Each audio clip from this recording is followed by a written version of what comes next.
of us might not know what I mean by cellular inflammation. So I'm going to try to give a description of what I mean by that, because that's going to come up a lot in this discussion. And maybe you do know, but maybe you don't, but I'm still going to cover it. It's not the classical inflammation that you would be referring to that would generate an inflammatory response and it would be associated with pain, right? Like you think sprain an ankle, broke a bone, that kind of thing. It's a type of cellular inflammation which is below the perception of pain.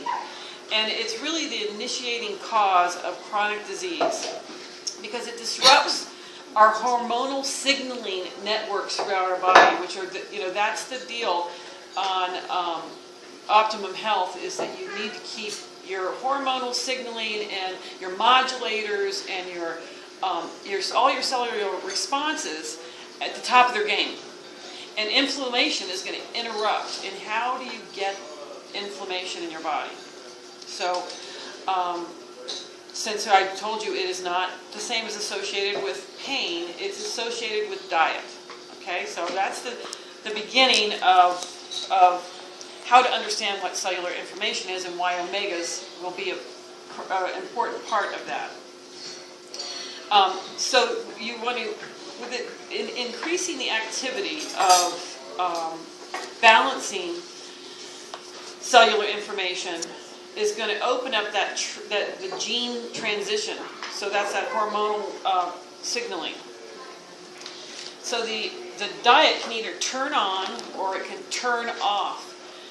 And the particular activity, we're just going to give it a name because sometimes you're going to eventually get used to me giving things a name. This is a nerve 3. You've heard, maybe some of you heard me talk about nerve. They actually call this nerve question mark. But that's too much. So I'm going to call it nerve 3 when I refer to that activity. Okay.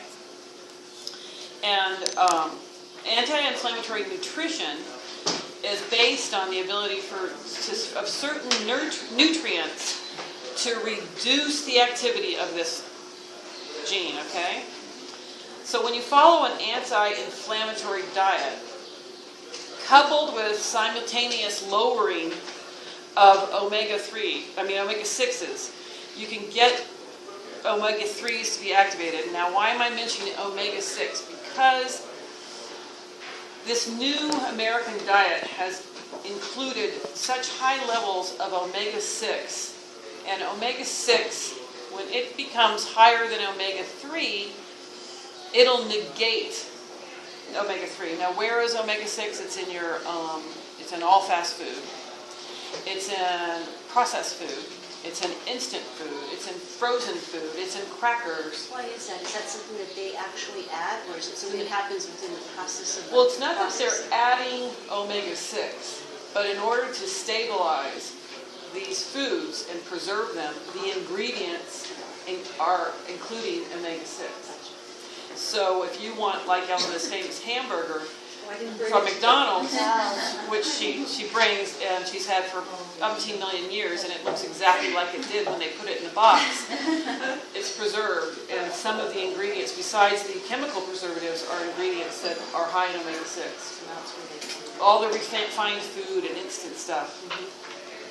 So, along with, understanding the American diet and what it's done to us, comes this one factor besides diabetes, which is also an inflammatory response. So is just about the beginning of most diseases are going to start with cellular inflammation. Which is kind of a new concept, Rose. So I think it's something we don't really think about, cellular inflammation. And you can tell I've been way too long. And the important thing, Rose, I think, is that we all are made up of like 60 trillion cells. And if those cells start getting inflamed, that's when disease comes. So it's a relatively new concept. It is very new. Yes. It's really just been looked at. It's being looked at very seriously right now, but it's just because of a lot of clinicals and that have come to the surface after years of research. So it is new, and the reason that's being looked at is because the American diet has changed so much, and doctors that do care, instead of just prescribing a pill or a medicine for whatever new disease is in their office, are wondering why. And so they are looking really a lot at this inflammation and how to improve. And they're changing their minds a lot also about how much omega-3 is enough, because there are they are finding that more is becoming better. They're seeing 8,000 IUs as a realistic number, when last year when I did this research they were seeing 2,500 IUs as a reasonable amount. So that's even changed quite a bit. What would you say? You look so serious. I was just checking out your videos. Yeah. I try not to look serious, but I end up looking at these videos. It drives me nuts because I take this stuff so seriously, and I'm not generally that personality. So take that serious look off my face.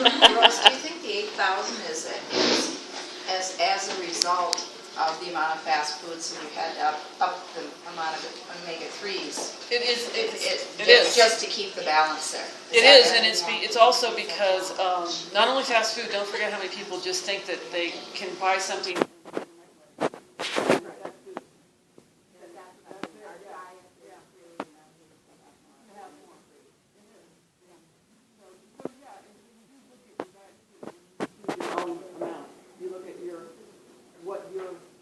Diet looks like. Okay,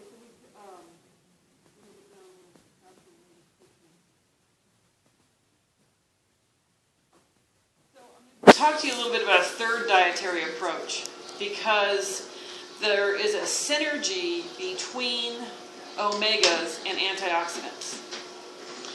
So the approach with the upping your either dietary omega, which you can get some in food, such as salmon, mackerel, and herring, but we don't eat mackerel and herring like they did in the past. It was really, I remember my grandfather eating that stuff. I couldn't believe it.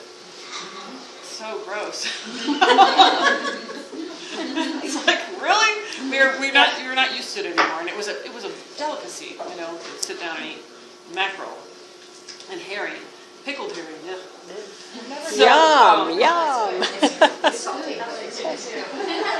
and salmon, is still on our list. And then there's flax, and there's there are other omegas. It's just you have to eat an awful lot to get it without supplementing. And to eat high levels of salmon, then you have to look at, you've got high levels of mercury and PCBs if you're not careful. You don't really ever want to buy farm-raised salmon. You don't ever want to buy what they call Atlantic salmon, because one serving of that a week and you've got quite a high level of mercury and PCBs in your diet. So let's get back to this third dietary approach with omegas, is the polyphenols.